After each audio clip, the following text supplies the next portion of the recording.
रजनी की शादी गुप्ता परिवार में हुई थी। रजनी की ससुराल में पति रमेश के अलावा सास शांति, ससुर रामलाल, जेठ राजू और जेठानी कविता थी। फिर शादी के दूसरे ही दिन रामलाल अपनी बहू रजनी से कहता है, अरे छोटी बहू, जरा चश्मा तो ले आना, मुझे दिख नहीं रहा है कुछ। जी पिताजी, मैं अभी लेकर आई। अब इतना कहकर रजनी उनके कमरे में चली जाती है और चश्मा ढूंढती है।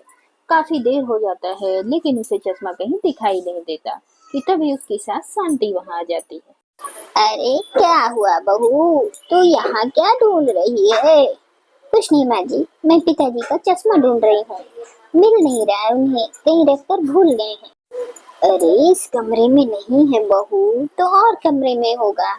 और कमरे में होगा मतलब आपका कमरा भी तो यही है ना? अरे बहू, तुम्हारी ससुराल में 5 कमरे हैं। एक तुम्हारा, एक मेरा, एक तुम्हारी जेठानी का, और बाकी 2 कमरे ऐसे हैं जिसे हम कभी भी यूज कर लेते हैं। तो एक बार जाकर देखो तो सही, शायद तुम्हारे ससुर जी का चश्मा उन दोनों कमरे में है। ये सुनते ही रजनी बाकी 2 कमरों में जाती है। पहले कमरे में भी ढूंढने के बाद उसे कुछ नहीं मिलता, लेकिन जैसे ही वो दूसरे कमरे में जाती है तो उसे चश्मा मिल जाता है और वो चश्मा ले जाकर अपने ससुर जी को देती है। अरे बहू, चाय ला कर दे दे, काफी देर हो रही है। जी पिताजी, मैंने चाय बनने के लिए रख दी है, जैसे बन जाएगी मैं ले आती हूँ। अब इतना कहकर रजनी वहाँ से जा ही रही थी कि उसका पति रमेश वहाँ आता है। रजनी, मुझे ऑफिस के लिए लेट हो रही है, जरा मेरा पर्स ले आओ। ठीक है, आप नाश्ता करिए, मैं भी लेकर आती हूँ। अब रजनी अपने कमरे में जाकर पर्स हर तरफ ढूंढती है पर उसे कहीं दिखाई नहीं देता। आपने पर्स कहाँ रखी थी? मुझे तो कहीं नहीं दिखाई दे रही। ओ रजनी, मुझे याद नहीं। तुम एक काम करो, सभी कमरों में देख लो, कहीं ना कहीं तो होगा ही। अब रजनी बाकी के एक्स्ट्रा कमरों में जाकर पर्स ढूंढती है, तब जाके कहीं उसको पर्स मिलता है। अब रजनी पर्स उठाकर पति को देने जाती है, लेकिन इतने में उसकी चाय जल जाती है। अरे शांति, बहू से एक कप चाय क्या मांगी, इसने तो सारी चाय ही जला दी। ये क्या बहू, इतना छोटा सा काम तुझसे नहीं हुआ? माँ जी, वो मैं इनकी पर्स ढूंढ रही थी, इतने में चाय जल गई। अरे तो पर्स क्या गुफा में था जो ढूंढने में तुझे इतना टाइम लग गया? खैर, जाकर तुम दूसरा काम करो। अब रजनी वहाँ से जा ही रही थी कि तभी उसकी जेठानी कविता वहाँ आ जाती है। अरे अच्छा हुआ रजनी, तुम यहीं मिल गई। तुम जाकर दोनों कमरों की सफाई कर लो। जी दीदी, वैसे इन कमरों में रहता कौन है? वो तो काफी गंदे हैं। वो कमरे एक्स्ट्रा हैं, उन्हें कोई भी इस्तेमाल कर लेता है, इसलिए वो 2 कमरे बाकी 3 कमरों से ज्यादा गंदे रहते हैं। इसलिए कोई ना, तुम जाकर उनकी सफाई कर दो। अब कविता इतना कहकर वहाँ से चली जाती है और रजनी कमरे की सफाई करने में लग जाती है। और कमरे की सफाई करने के बाद ओह, काफी वक्त लग गया सफाई में, लेकिन सफाई बहुत अच्छी हुई है। चलो कोई ना, अब 1 हफ्ते तक सफाई की कोई जरूरत नहीं पड़ेगी। वो सफाई करके चली जाती है कि पीछे से शांति कमरे में आती। दुख हरो द्वारिकानाथ। अरे बहू, अरे ओ बहू, जरा सब्जियां तो ला दे, मैं कल की सब्जियां काट दूं। जी माँ जी, अभी लेकर आई। अब रजनी किचन में जाकर कच्ची सब्जियां लाकर देती है। माँ जी, ये कमरा अभी अभी साफ हुआ है, आप बाहर हॉल में बैठकर सब्जियां काटिए ना। ये लो, अब मुझे क्या करना है क्या नहीं, ये बहुएं बताएंगी मुझे। तो माँ जी, वो बात नहीं है, रजनी ने अभी अभी कमरा साफ किया है, और वैसे भी हमारे पास और भी तो कमरे हैं ना जहाँ आप बैठकर सब्जियां काट सकती हैं।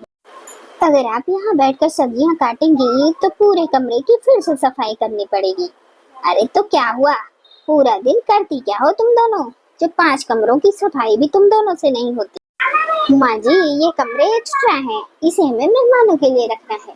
तुम जाओ जाओ, अपना काम करो, मुझे मत सिखाओ क्या करना है क्या नहीं। ये मेरा घर है, मेरी जो मर्जी होगी मैं वो कमरा इस्तेमाल करूंगी। अब कविता वहाँ से चली जाती है और शांति सब्जियां काटकर छिलके वहीं छोड़कर बाहर आ जाती है।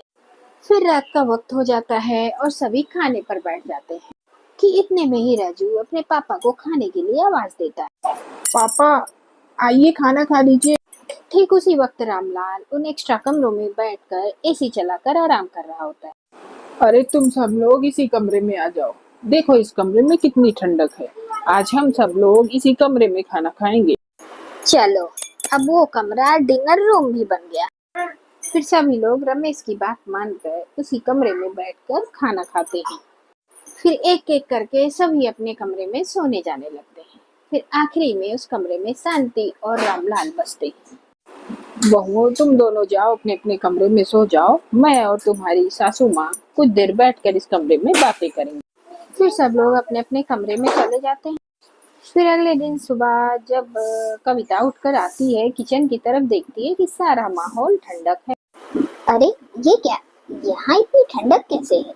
मौसम तो अभी गर्म है, लगता है कल रात में बारिश हुई है। तभी कविता की नजर उस एक्स्ट्रा कमरे पर पड़ती है जिसका दरवाजा खुला हुआ था। अब कविता उस कमरे की तरफ जाती है तो देखती है कि ये ठंडक तो उसी कमरे से आ रही थी और देखती है कि कमरे की एसी चल रही थी। और लगता है माँ जी ने पूरी रात एसी चलता हुआ ही छोड़ दिया था और ये जूठे बर्तन भी नहीं हटाई। अब कविता ये सारी बात अपनी सास शांति को बताती है। अरे तो क्या हुआ बहू, वो कमरा भी तो मेरा ही है ना, और तुम्हें ना बिल की चिंता करने की कोई जरूरत नहीं है। और वैसे भी बिजली का बिल तेरे ससुर जी भरते हैं, तुम बस घर के कामों पर ध्यान दो। क्या हो रहा है क्या नहीं, इन पर ध्यान देने की जरूरत नहीं है। शांति ऐसा रूखा सा जवाब देकर वहां से चली जाती है और ये सब वो रजनी भी सुन लेती है। दीदी, ऐसे तो बिजली की बहुत बर्बादी होगी और पूरी रात ऐसे ही एसी चलता रहेगा, वो भी एक्स्ट्रा कमरे में जिसमें कोई सोता भी नहीं है। हमें तो माँ जी को समझाना होगा। अरे मैंने अभी अभी कोशिश की थी, तुमने सुना नहीं माँ जी ने क्या कहा? अरे उन्हें कोई नहीं समझा सकता। अब कविता रजनी दोनों अपने अपने काम में लग जाती है। उस दिन काम ज्यादा था इसलिए वे दोनों उस एक्स्ट्रा कमरे की सफाई नहीं कर पाती हैं। फिर ऐसे ही शाम का वक्त हो जाता है और रजनी से मिलने उसके पिताजी उसके घर आते हैं। आइए आइए भाई साहब, ये आपका घर है। अरे रजनी बेटा, देखो तो कौन मिलने आया है तुमसे। अरे पिताजी, आप यहाँ? अब रजनी अपने पिताजी को देखकर बहुत खुश होती है और सब लोग मिलकर खाना पीना खा लेते हैं। भाई साहब, रात काफी हो गई है। अब आप एक काम करो, आप हमारे ही घर में रुक जाओ, कल सुबह चले जाना। इतनी रात में आप कहाँ जाओगे हैं? अरे नहीं नहीं भाई साहब, बेटी के घर रुकने में थोड़ा अजीब लगेगा, इसीलिए अब आप मुझे इजाजत दो। नहीं पापा, आप यहीं रुक जाओ ना, कल सुबह चले जाना, अभी रात बहुत ज्यादा हो गई है।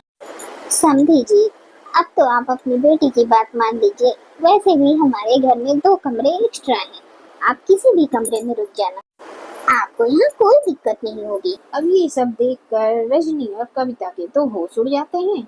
अब रजनी कविता को एक कोने में ले जाकर कहती है, दीदी, आज आपने वो एसी वाला कमरा साफ नहीं किया था ना? अरे रजनी, तुम तो देख ही रही हो कितने सारे काम होते हैं, सुबह से मुझे वक्त ही नहीं मिला।